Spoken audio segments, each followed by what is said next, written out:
And we are live, back again for yet another Gold Cup Daily, where I intend to talk about every single Gold Cup match in 2021. And I'm attempting to watch every game as well. Not a lot of people are watching every game. Most people are only watching their teams play, and then they disappear. They go to sleep. But here I am, neglecting my entire family, neglecting everybody in my life to watch the Gold Cup and to come and talk about the Gold Cup with you guys. You know what I'm saying? Pretty selfish stuff if you ask me. But listen, man. A man's got to do what a man's got to do. You see what I'm saying? So just back in the house. Happy to be here. And we're here a third day in a row. Big up to the boy Thriller from Manila. Big up to Extraordinary in the house. Romaradinho. Robert Robinson in the house. Angel Ans. And it feels good, to be here at 11:10 and not 1 a.m. You see what I'm saying? It's nice to be here in the PM and not in the AM. It feels good. I just want to put that out there. Because it's hard, man. I got 2.5 hours sleep last night. Could you believe that? I got home from work. I was tired as hell. Oh man, that triple header just killed me, man. But it's nice to be back amongst you great people. And we are here to talk about the CONCACAF Gold Cup. We are going to keep things simple. We are not going to get too deep into things, and we won't be too long. It's not going to be a 4-hour live stream. You see what I'm saying? Want to keep it short and sweet, give it some replay value. And if you're watching a replay right now, I do appreciate you. Make sure you smash up the thumbs up button as hard as you can with all your might. And if you're watching live, make sure you do the same. I do appreciate every single soul who, lend their eyeball to this channel, man. You guys are the real deal, man. Listen, you guys are the real deal. I don't want to call you guys frauds at all. You guys are the real deal. But just for a quick recap of the tournament so far, Mexico and Trinidad played to a 0-0 draw. We had Canada spanking Martinique 4-1. USA scraping past Haiti 1-0. El Salvador beating the late invitees Guatemala 2-0. And now we get to today's matches where we had some action in Group C. Jamaica beating the overhyped, the highly overrated Suriname 2-0. Big up to all my Suriname peeps in the house if you're here as well. If you're watching the replay, shout outs to you. But the team has some developing to do. All right, and I told you guys that in the past. Stop hyping up. Stop expecting so much from the team. All right, the team is in its infancy of development. All right. Costa Rica just beat Guadeloupe 3-1 to win their first match since 2019. Costa Rica has not been very good. Not that all of those games since 2019 were losses, but they haven't been winning games. So they would feel good to get that monkey off their back and pick up that 3-1 victory. So what we're going to do, we're going to talk a bit about that game right now. That was from Group C. And I think, let me see who's on top of the group after that one, because, it has to be Jamaica. No, Costa Rica is actually on top on goal difference. Well, they're actually on top on goals scored, because Jamaica has a +2 goal difference as well. So I did predict Costa Rica to go on top of the group. But after this performance, I think Jamaica might actually give them a run for their money, because defensively they look kind of frail. I just want to put it out there. Costa Rica look very frail defensively, and they have to do better. They allowed Guadeloupe to get in behind on way too many occasions, and we even saw Guadeloupe get a penalty that was later taken away, and it could have been a tense finish to the game. So in this match, we had a 6-minute goal by Joel Campbell. Very good long ball by Kendall Waston. And it put the Guadeloupe defense in a whole lot of bother. The goalkeeper spilled it out. It was actually a mix-up between the goalkeeper and the defender. I think they got in each other's way, and the goalkeeper spilled it bumped into the defender and Joel Campbell, the man who has been around for some time. And before I forget, I think this is Joel Campbell's 100th cap for Costa Rica. And it's nice to see the former Arsenal player score on his 100th cap. He was around in the 2014 World Cup where Costa Rica made a great run to the quarterfinals. So Angel Hands, yes, Guadeloupe mistake for the first goal indeed, did not defend that well. But you also have to feel for the Guadeloupe team because these are teams that have not been playing together for a while. Guadeloupe and Martinique, they haven't been playing competitive games. I think they haven't played a match since 2019, which is ridiculous when you think about it. So we are seeing that translate to the football on the field. Big up to the boy Universal Artist in the house. Big up to Demo Dre, just chilling. Palomo in here. Zachary Leahy. I like that you guys are in here very, very early because, it's early. That's why. It's early. That's why you guys are here. King Latino is saying Brian Ruiz was the worst player for Costa Rica. And we got Kylan Rodriguez in the house who said them Reggae Boyz are looking like a big threat. Indeed. Reggae Boyz, if you look at what happened in the last 3 Gold Cup editions, the Reggae Boyz have been very good. So they have to be one of the contenders to go on to win the tournament with a weakened Mexican team, a weakened USA team, and you have Qatar. So according to what side of the bracket they end up on, that's going to determine, their fate, in my opinion. So Mr. Primo Vision in the house, how are you feeling? Nice to see you in here. Everybody that's commenting right now are subscribers. Remember, this is a subscriber-only live stream. Only subscribers could comment. Non-subscribers can watch, but just can't comment. So if you want to leave a comment, subscribe. Even if you don't want to leave a comment, hit the subscribe button. Guys, make sure you like the video if you haven't yet done so. And if you're watching the replay, make sure you like the video as well. So 6-minute goal by Joel Campbell. And that is what Costa Rica needed to start this game off very well. Seeing that they have been going on this very, very horrible run of 11 games without a win. They recently changed manager, bringing in a man by the name of Luis Suarez. I think he's Colombian, if I'm not mistaken. But we're not going to get too deep into him because he was just appointed about 3 weeks ago. So Costa Rica still trying to find that formula with the right manager, with the right players and everything. And picking up a win against Guadeloupe is a step in the right direction. Arielle Lassiter scored in the 21st minute. That was actually another long ball from Matarita down to Joel Campbell, who ran to the byline and just laid it off nicely for Lassiter, Arielle Lassiter, who scored his first international goal for Los Ticos to make it 2-0. Guadeloupe did have a couple of attacks where they did test Moreira, and then they end up scoring. To talk about the Guadeloupe goal, it's something like the Liverpool versus Barcelona situation where Trent Alexander-Arnold took the corner quickly. This was a similar situation where the Guadeloupe players took the corner, a short corner, very, very quickly.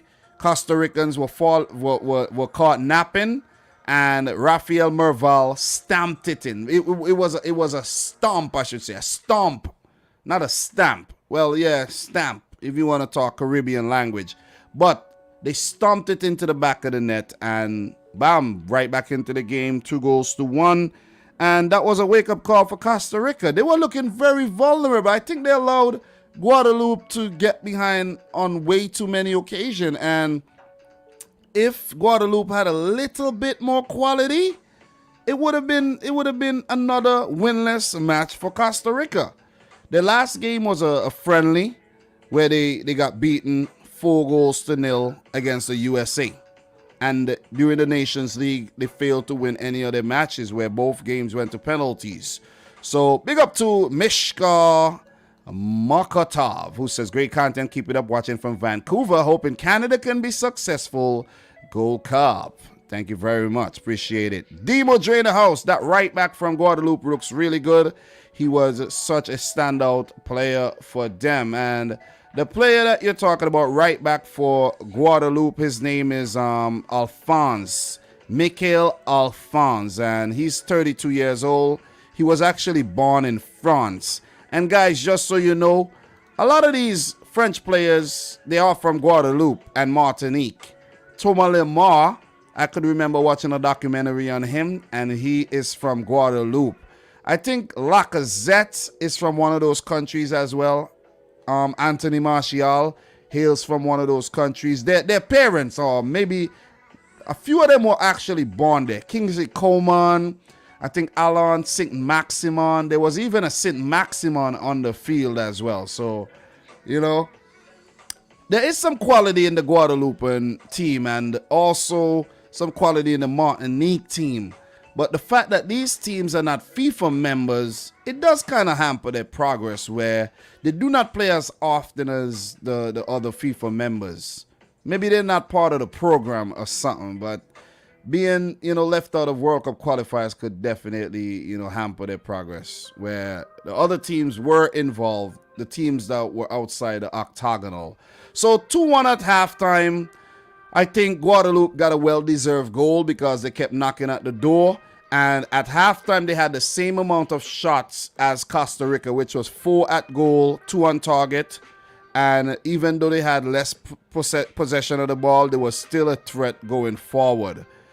Look, being still in the game, 2-1, I think they lost the plot when their defender Solvet got sent off. And that was a horrible, horrible decision by Solvet, because your team is still in the game, 54 minutes in, and you are lashing out at I think that was Calvo he lashed out on. Listen, I have to say it. I don't want to say it, but that was dumb. That was absolutely dumb. That was dumb. You see what I mean?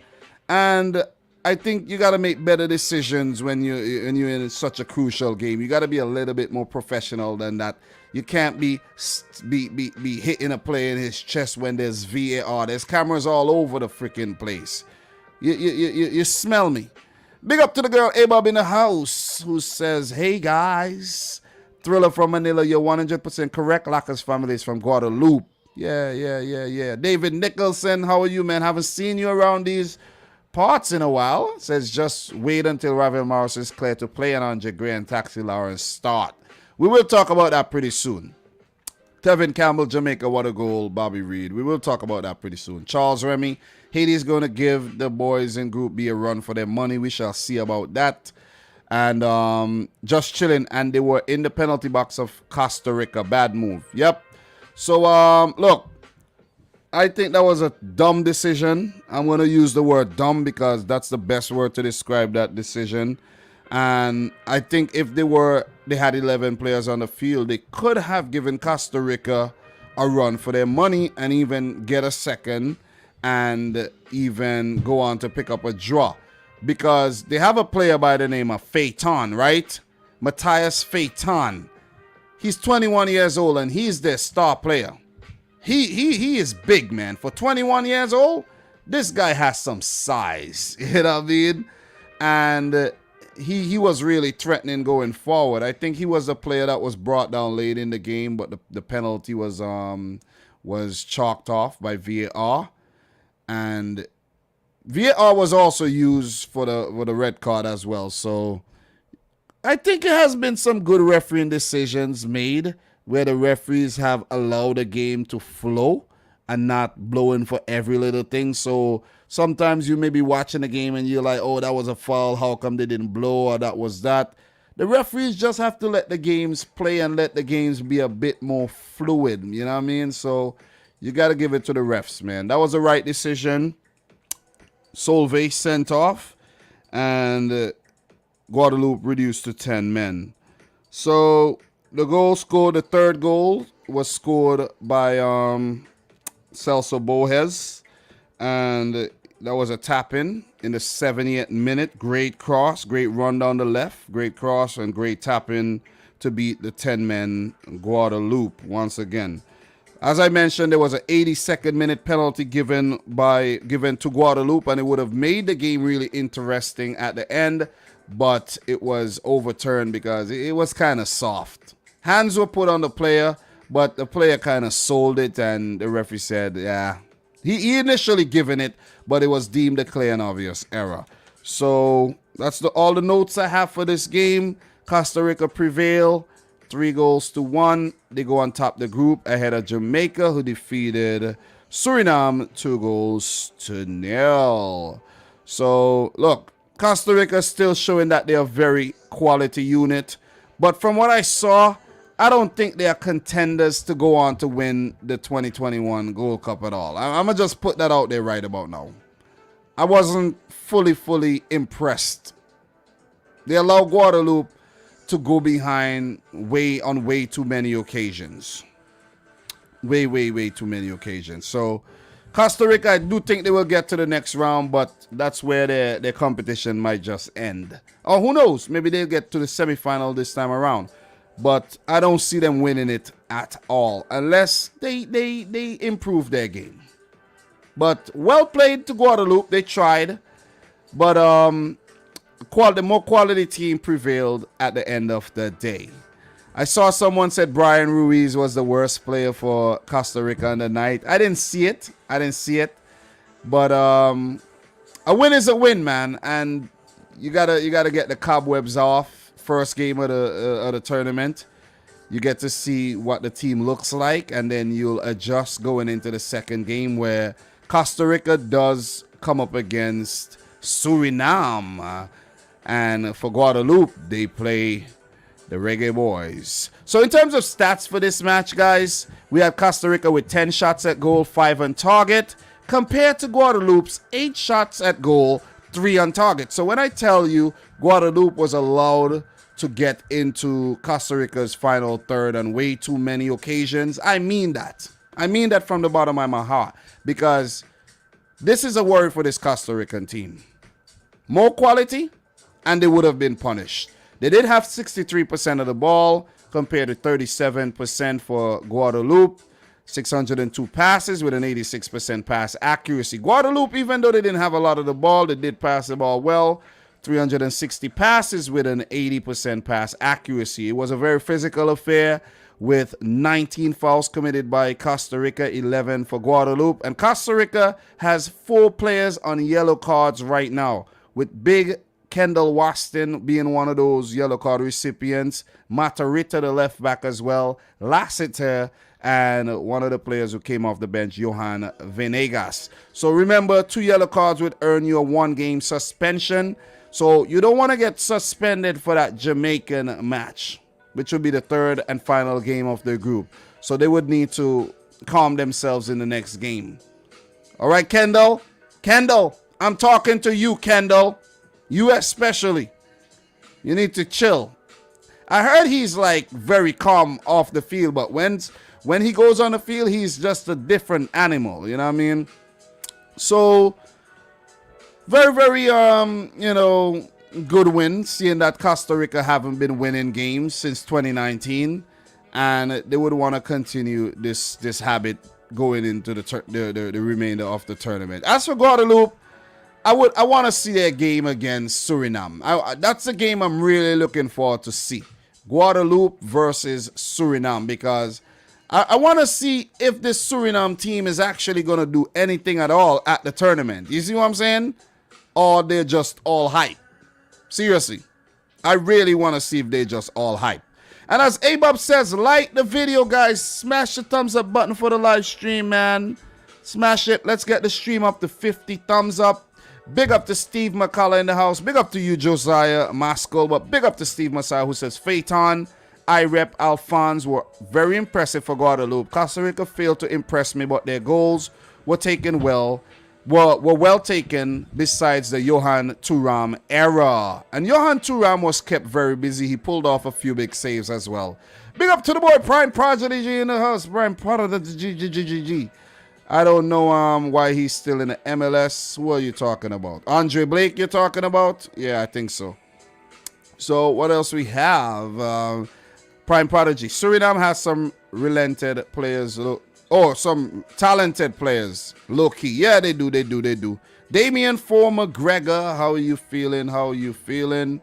Who else we have in here? Just giving you guys some, shout outs right about now, man. Who else is in here? A1 Dancers, Suriname, not bad, but Jamaica more clinical in goal and defense. Wash hands. Big Chunkus in the house. What if Mexico get knocked out in the group? Listen. I won't be surprised, I won't be surprised right now.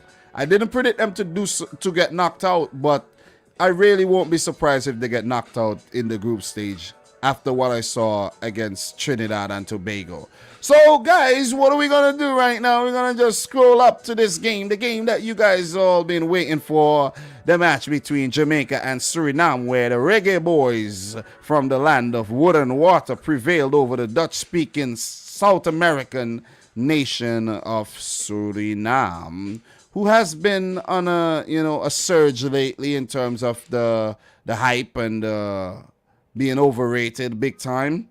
They do have some quality on paper, I should say, and maybe against weaker oppositions like Aruba and Bahamas and the Cayman Islands.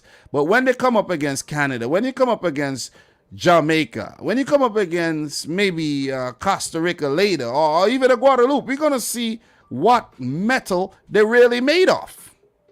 Whether they're made of, steel, or whether they're made of sugar and spice and candy and things like that. Whether they're just sweet. Because I just came off of a panel, I wasn't on the panel, I should say. I was in a live stream, Coach's Desk live stream, and, they were basically ripping apart one of the, the persons who's been hyping up this Surinamese team. And I think the recipient of that what should I call it, man? You know what I mean? I don't even know what to call it. Let's call it banter. I think he deserved every single bit of it. You see what I'm saying? I think he deserved every single bit of it. You want to say hi? You want to say hi? Hi. All right. You want to say hi too? All right, bye. Bye. All right, thank you very much. All right, close the door, please. Don't disturb me. See, guys, see? I got the kids at the house.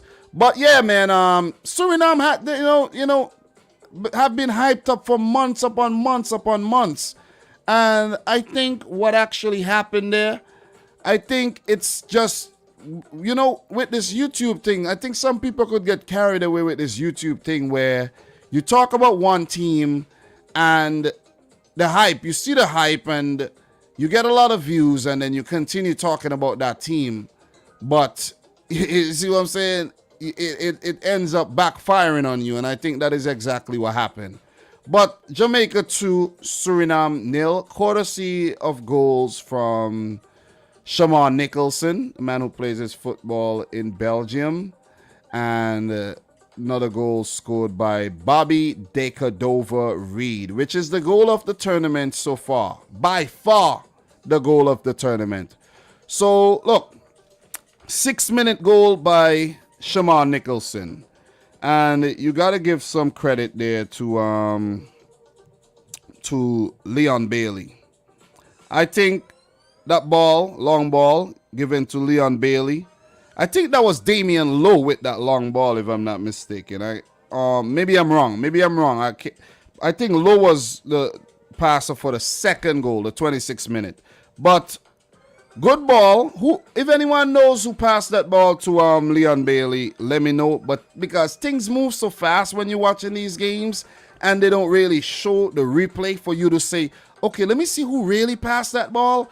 And you really, sometimes you can't really look and you can't find it on the internet. So, I didn't really see who passed the ball. But that's insignificant. Oh, it's Alvis Powell. Thank you very much. Good pass by Alvis Powell, who did play right back in the game. And Tevin Campbell is also backing that up. Guys, sometimes you watch these games, you miss these little things. You got to keep your eyes open, man. And I have to say, that was really smart football by Leon Bailey, because he could have ran down and he could have just taken the shot. He could have blasted the shot, the ball into the crowd, right? Whatever crowd was there. But Leon Bailey said, no, I'm going to hold up the play. I'm going to wait for help. he found Daniel Johnson. And when Johnson was actually heading towards the left side of the box, he kind of, I don't know if he kind of left the ball for Shamar Nicholson, or Shamar Nicholson just took the ball off him, shift his body into the position of the goal and got a really lovely shot off that nutmegged the Surinamese player into the back of the net. 1-0 for Jamaica, and that was a perfect start. It would have been interesting to see the match at halftime at 0-0 and see how Jamaica approached it in the second half if they were like still level 0-0. But Jamaica getting that early goal put them in the front seat and allowed them to basically manage the game from then on. And they didn't need to overcommit. They really didn't need to overcommit. But let's not go too far ahead. For that goal, number 21, Bisewa, he is responsible for that. That was a horrible giveaway by the Surinamese midfielder. Horrible giveaway, and Jamaica pounced on it really fast, moved the ball quickly, and punished Suriname. So Suriname were architects of their own demise in this game because they didn't play too badly at all. They really didn't play too badly, but they just made these mistakes, and when they had the opportunities going forward, they just blasted the ball. They were too impulsive when they taking the shots, and they just didn't have a poise about them. And then the second goal came, of course, in the 26th minute. And that was a great long ball by... No, I'm getting this one spot on. That was a great long ball by Damian Lowe, who I think had a great game. And he was commanding in the box, and he passed the ball very well. Damian Lowe trying to pick out Shamar Nicholson. I heard people criticizing Shamar Nicholson, saying after the goal he switched off and he was not part of the game anymore, basically. But people fail to understand. Okay, he did his job. He scored that goal, right? Jamaica's game plan changed after that first goal and changed even more after the second goal, because that was a poor header by Ryan Dunk. Poor header to try to clear that ball. And he basically set up Bobby Reid like nicely. He put it on a platter for Bobby Reid, who just came off of a solid season, albeit Fulham getting relegated. And that was a sweet header. Not a header, a sweet volley. I'm thinking about the silly header from Ryan Dunk, but that was a sweet volley by Bobby Decordova-Reid, who does have that quality. You see what I'm saying? He does have that quality. And I always talk about quality. It would help you to prevail in the end. And Suriname just didn't have that quality in the final third. They have the names. They have the names like Geraldo Becker, who does play in the Bundesliga for Union Berlin. They have a player by the name of Gleofilo Vleiter. And he was threatening on a few occasions. Did get into a little fight here and there with a few other Jamaican defenders. But apart from that, Florian Joseph Zoon, I think he had an okay game. He does have pace. He played for Derby County. I don't know if he will be there next season. I see he's still there. But this is a player that I'm familiar with. He does have a lot of pace. So they did threaten going forward a lot of times. And I could remember one time, I can't remember if it was Joseph Zoon who ran past Amari Bell down on the left-hand side.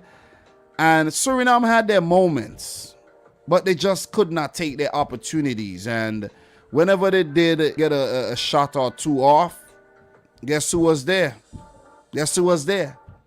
Andre Blake, the man who plays for Philadelphia Union in the MLS. So 10 shots at goal for Suriname. They outshot Jamaica. But only 3 on target. They outpossessed Jamaica. Outpassed Jamaica.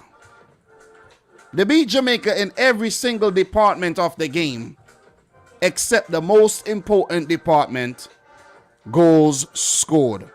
And the reason for that is because Jamaica had the goods in 25 minutes. You get the goods in 25 minutes. Why would you overcommit yourself for the remainder of the game, for the remaining 65 minutes? Why would you overcommit and try to score 3 and 4 and 5? Why? Why? To leave yourself open when goal difference could come in very, very, very, very handy in the group? No. So I think once Theodore Tapper Whitmore saw that they had scored 2 goals, you got to go to the game. You got to switch the game plan. Control the game, manage the game.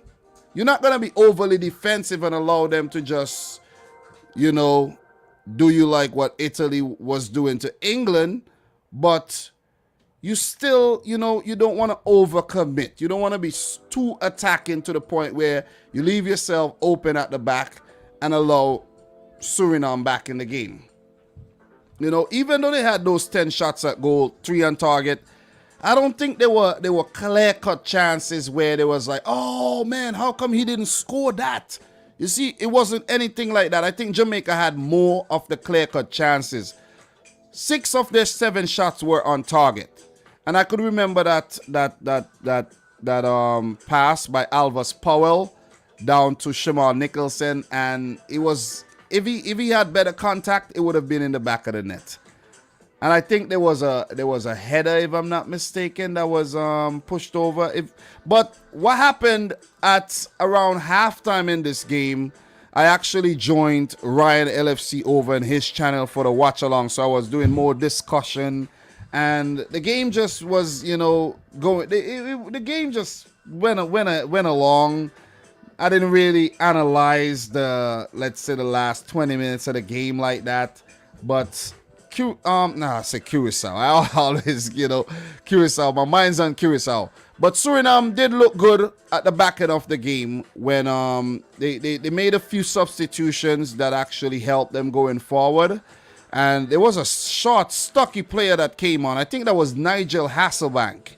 When he came on, he looked really good. Jamaica made some substitutions that actually helped them as well. And one player that stand out was Corey Burke. When Corey Burke came off the bench, I think he looked really bright going forward. And if there's any changes to be made, maybe for the next game or two, who knows? Maybe you could see a Corey Burke coming in for maybe, if you want to just rotate to see, what you have in the bank, what you have in your arsenal. But I think it was overall a quality performance by the Jamaica national team. They got their goals, then they went into their shell a bit just to manage the game, and I think it was the right decision. A win is a win, man. A win is a win. And as much as the Jamaican, let's say the fans are criticizing Michael Hector, I think Michael Hector did a fairly good job along with Daniel Johnson in the midfield. And what I like about this Jamaican team is the healthy balance between English-based and, well, I should say English-born and Jamaican-born players, where Liam Moore and Amari Bell looked very good alongside Damian Lowe and Alvis Powell. You see what I'm saying? You see how it's complementing itself there? Michael Hector and Daniel Johnson. Daniel Johnson is a Jamaican-born, but he's based in England. Turgot, who's English-born. You have Leon Bailey, who I think people are saying Leon Bailey didn't have the best of game. But Leon Bailey did what he had to do. He was involved in the build-up for the first goal, and his threat alone, his presence, he's just intimidating to have in your team. And I think, he did what he had to do. It's the first game, I think what I notice about the Jamaican fans and, the people on YouTube who talk about Jamaican football is they're overly freaking critical, man. How hard are the Jamaican fans? How hard are they to freaking please? You see what I'm saying?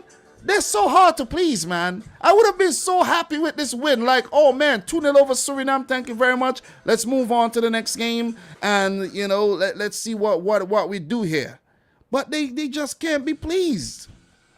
They're criticizing this one, that one, this one, that one. Keep things simple.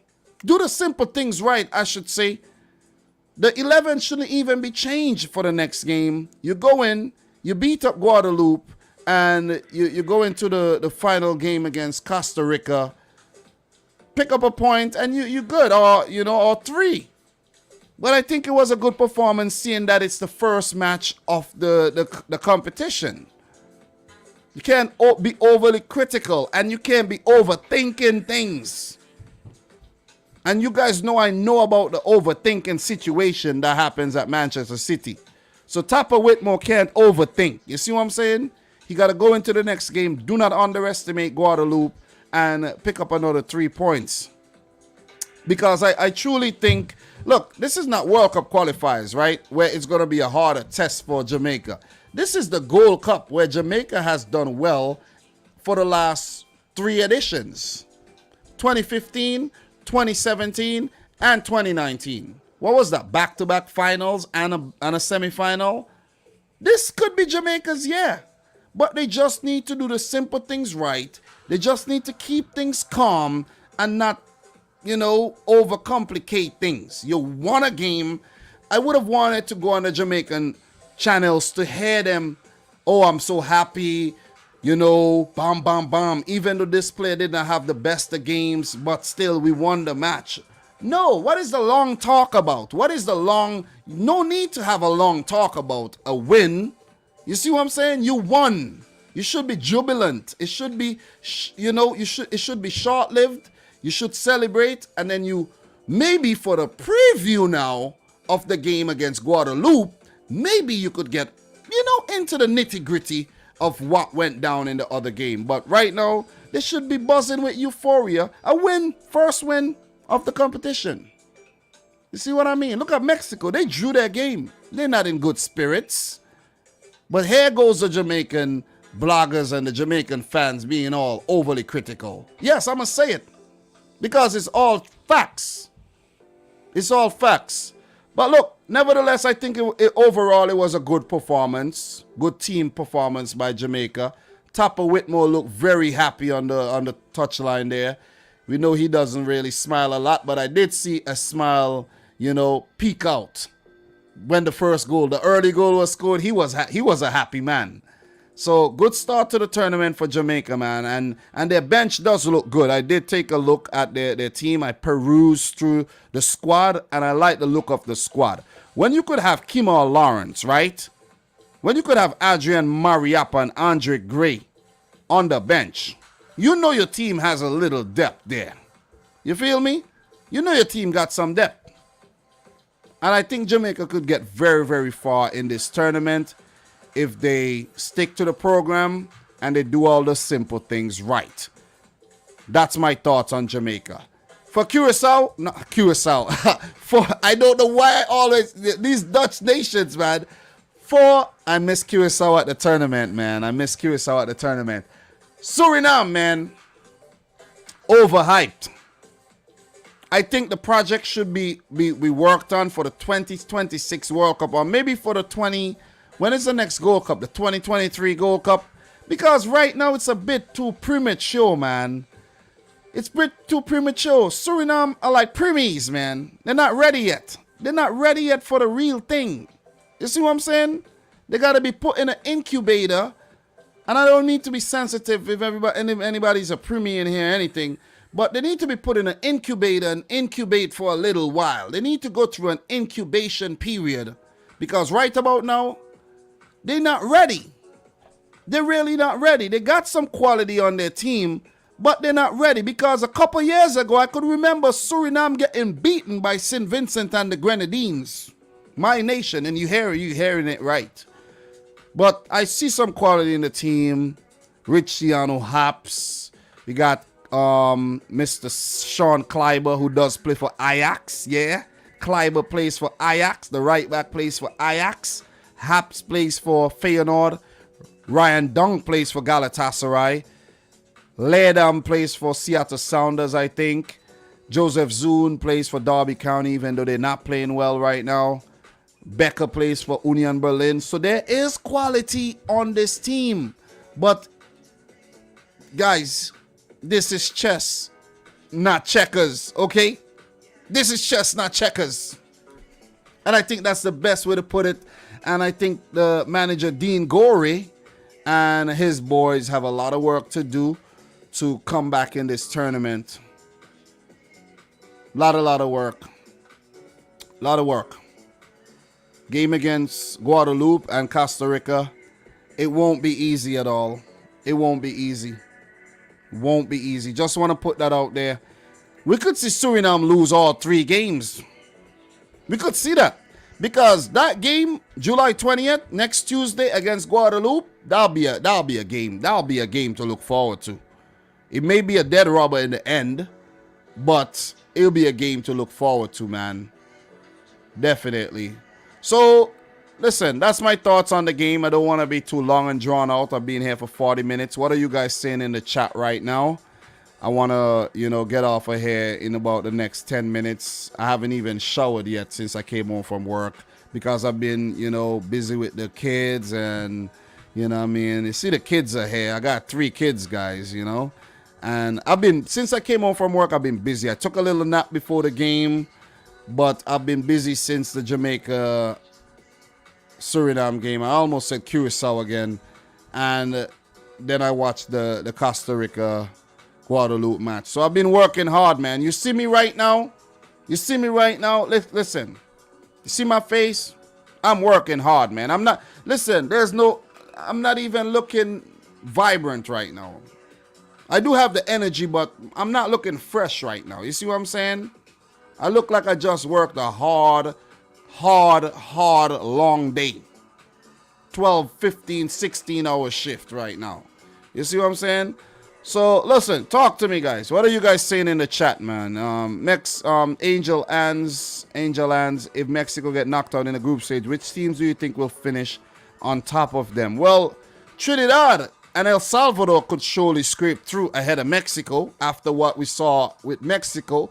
If El Salvador could manage to get a point or 3 against Mexico, they could be in trouble. They could be in a lot of trouble.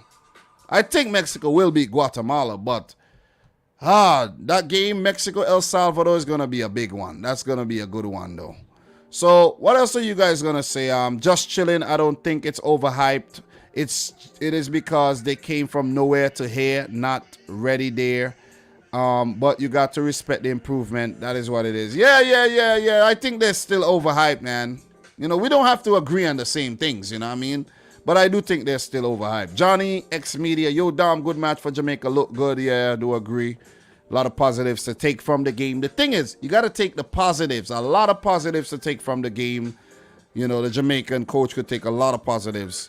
But, as I said, a lot of people like to focus on the negative sides of things. And you can't be doing that all the time. Work on the negatives, yeah, but not let the negatives overshadow the positive things when you pick up a win. And I couldn't have said it better.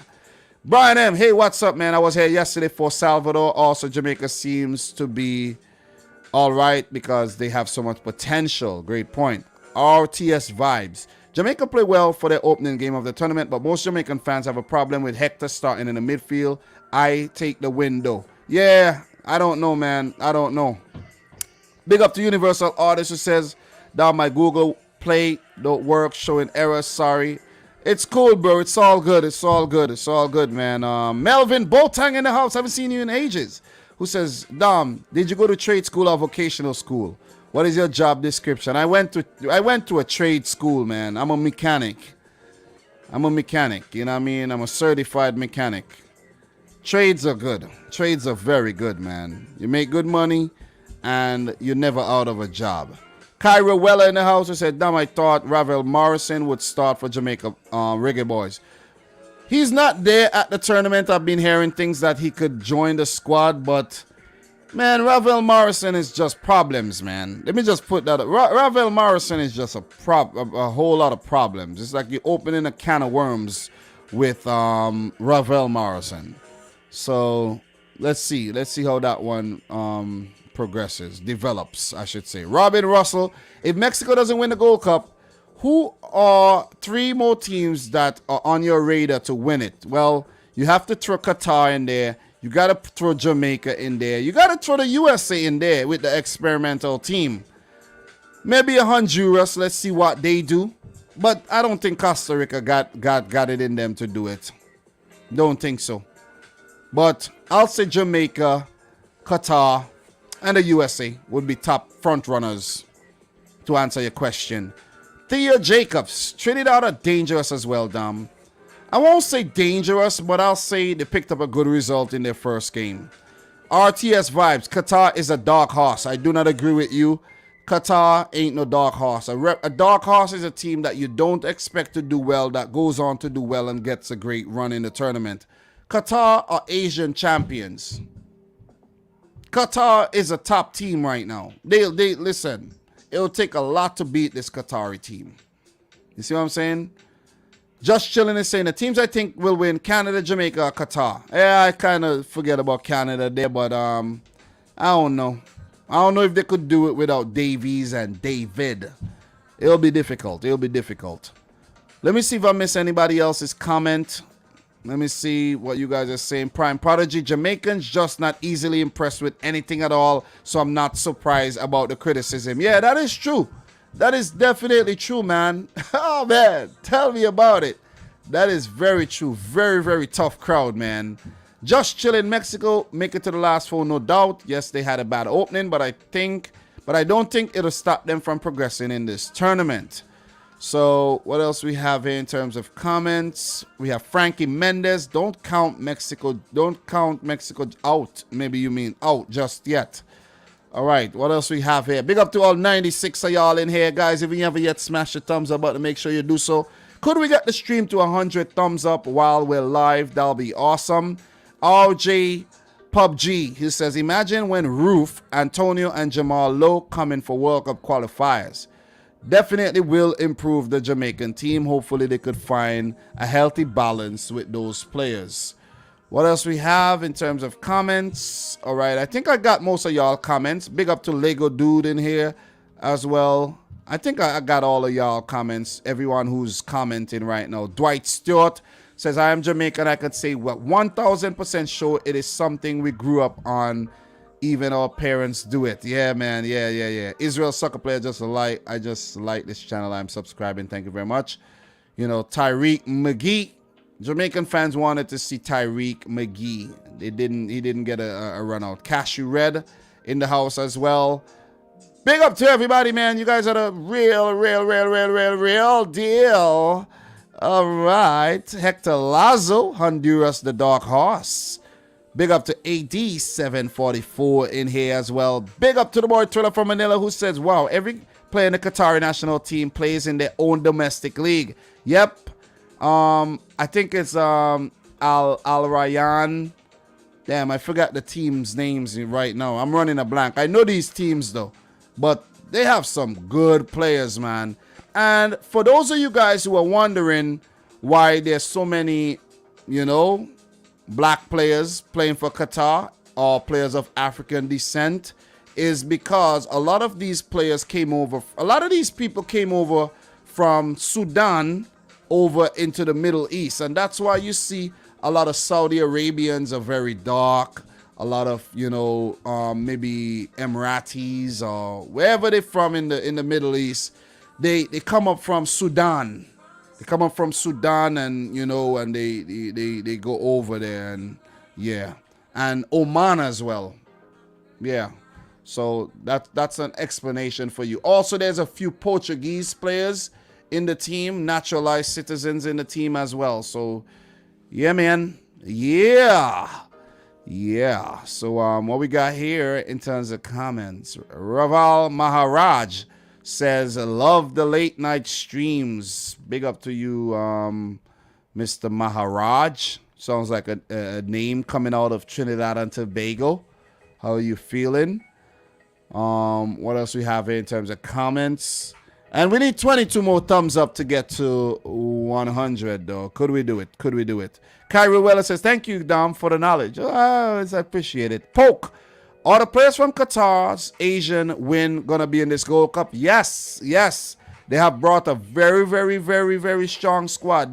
Because what's going on with Qatar is that they're preparing for the World Cup. So it makes sense to bring that team that you want to take to the World Cup.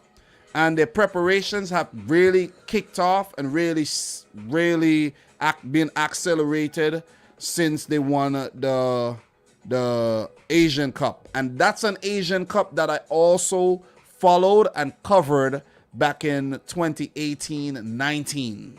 All right? So your boy Dom, I'm not just talking on my ass here. I watched Qatar play. I watched them play at the Copa America back in 2019 as well, and they did put in a respectable performance. So this is no team to play around. And with that being said, yeah, thank you very much, Thriller. Al-Ali, Al-Saad, I'm thinking Al-Saad and Al-Gharafa, who are two of the best teams in Qatar, the Qatar Stars League.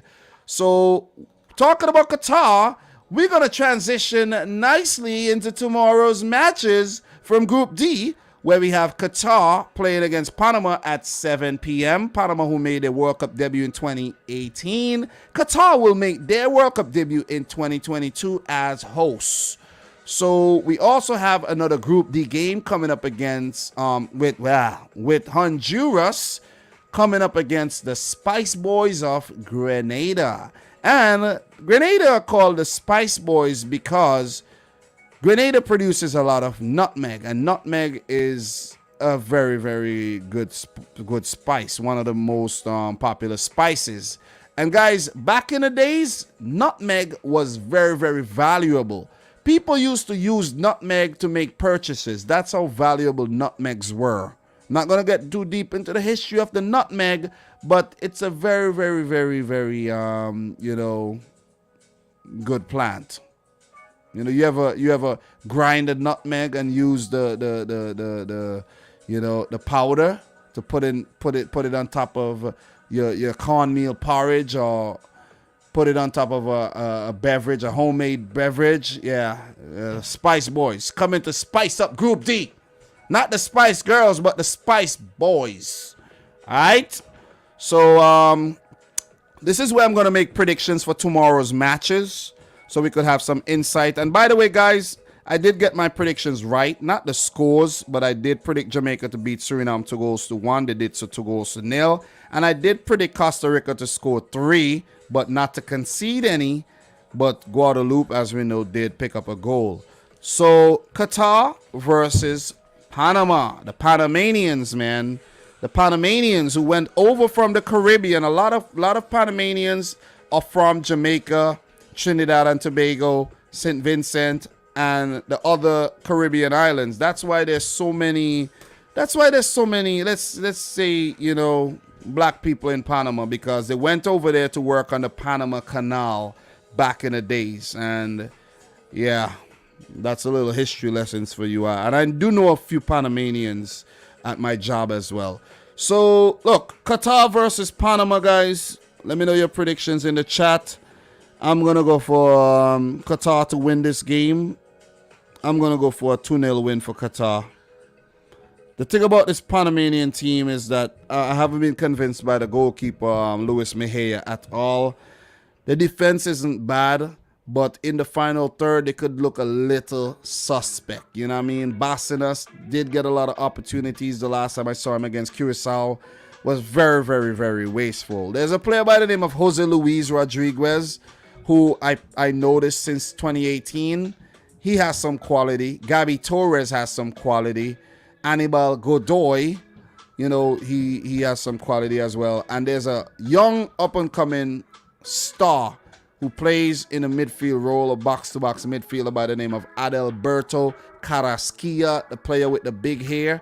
He plays in FC Cartagena over in La Liga. The La Liga 2, I think. And these are players to watch. And there's probably a few players I'm not calling. Cecilia Waterman, Harold Fisher, Mercado. Still have some quality in the team. But I think Qatar is just going to be way too much, man. Way, way, way too much for them. Kyrie Dam, you know your history, man. Were you a student in history? I always like history. I can't remember if I was an A student in history, but I always enjoyed history and geography. So big up to the girl. Oh man, how the hell Yeah, A-Bub, black gold, man. You got it right. How the hell man, it slipped me that A-Bub is a Grenadian. Big up to A-Bub, man. Appreciate you. Appreciate you being a part of our community. So Raval Maharaj is saying a low-scoring tight game, 1-0 to Qatar. Yeah, man, Akram Afif, this guy ain't to be played with. And look, even though his name spells FIFA, his name spells FIFA backwards. He ain't to be played. He ain't to be played with. All right, Mr. Akram Afif does not play. Quality player, man. And I think if these players didn't earn such good salaries like in Qatar, that we could have seen a player like Akram Afif move to a European club, because I think he is that good. He is very good. And you think about players like Almoez Ali, who lit up the freaking Asian Cup the last time around, man. He is a quality player. Hassan Al-Haydos, very, very good player, and he's the captain as well. So definitely got to keep your eyes on Qatar. I didn't even realize they played a friendly before this tournament against El Salvador.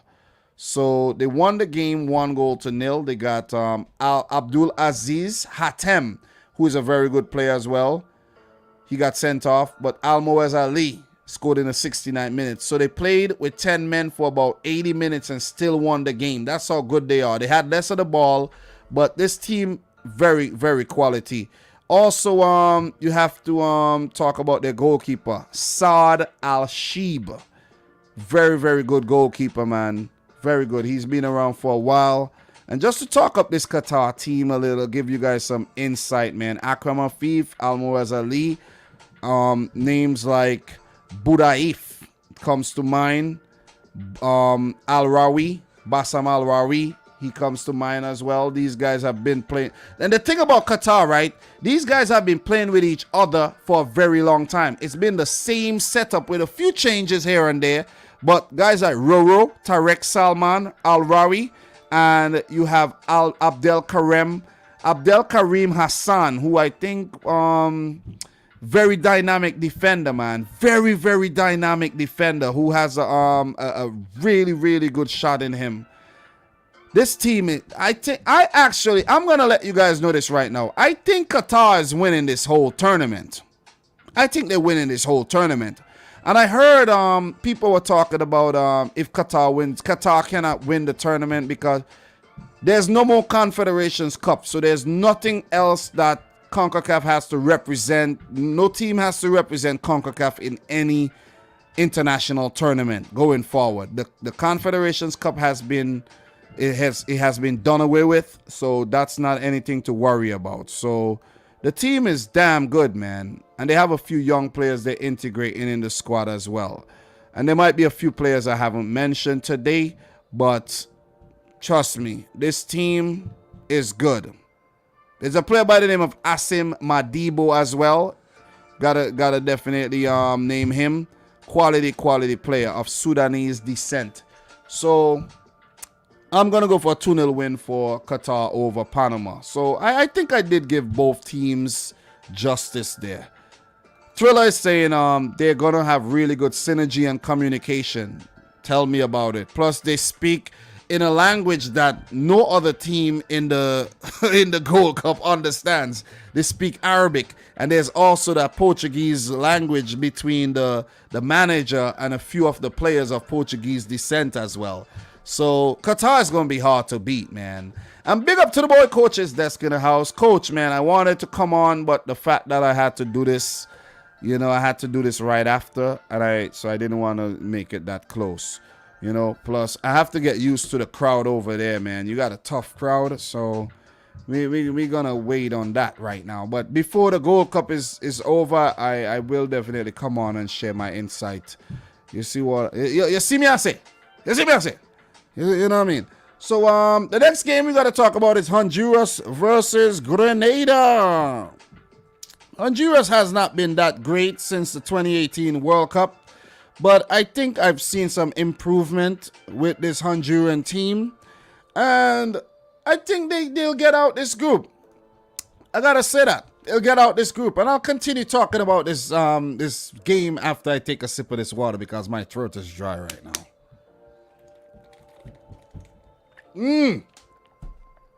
Good ass water. Even though it's just Poland Spring, you know what I mean? I'm not drinking that bougie water or nothing, man. Just Poland Spring, guys. Come on. Just Poland Springs. So, look. Let us just touch on Honduras. Honduras versus Grenada. Honduras versus Grenada. I just want to get some form guide for Honduras here. 0-0 against Mexico. 2-2 against Costa Rica. They narrowly lost to the USA. Now that's CONCACAF Nations League. They lost to Greece. They drew at Belarus. They beat Trinidad and Tobago, and that's going back to 2019. And they did have a few games against Martinique and, you know, in the Nations League. Teams they expect to beat. And they did really well in the Nations League, man. They did really well. But, you know, since they failed against Australia in the World Cup qualifiers, they haven't really been that great. They even got smashed 7-0 by Brazil. I think some of y'all would remember that. They got beaten by Jamaica in the Gold Cup the last time around. They haven't played a lot of matches since the last Gold Cup either. So that could be a problem. You see what I'm saying? And I don't think they're a settled team. But, however, coming up against the Spice Boys of Grenada, I think they'll win the game. I think they'll win the game, and I think this could get very, very ugly. But I'm going to go for a 3-0 win for Honduras. Sorry, A-Bob. Sorry to any Grenadians in here right about now, but you guys have been lucky to make it to your third ever Gold Cup. I think this is their third Gold Cup participation. But it's gonna be a lot of goals scored against you, in my opinion. It might get ugly against Qatar as well, even against Panama. So I won't be surprised if their goal difference goes like below -10. And I might be underestimating this Grenadian team, who would need to just prove me wrong. I need to be proven wrong by Grenada.